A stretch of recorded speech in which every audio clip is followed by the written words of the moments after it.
Hörmətli izləyicilər, əgər siz də pensiyaların artmasını və pensiya yaşının azaldılmasını istəyirsinizsə, videonu bəyənib paylaşaraq dəstək ola bilərsiniz.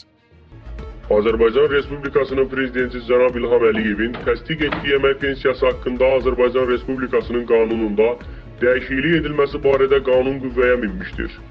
Qanuna edilmiş və qüvvəyə minən dəyişikliyə əsasən pensiyaların pensiya hüququ yaranan şəxsin heç bir müraciəti olmadan sənəd təqdim etmədən və pensiya hüququ yaranan gün ərzində elektron qaydada təyin edilməsinə başlanmışdır.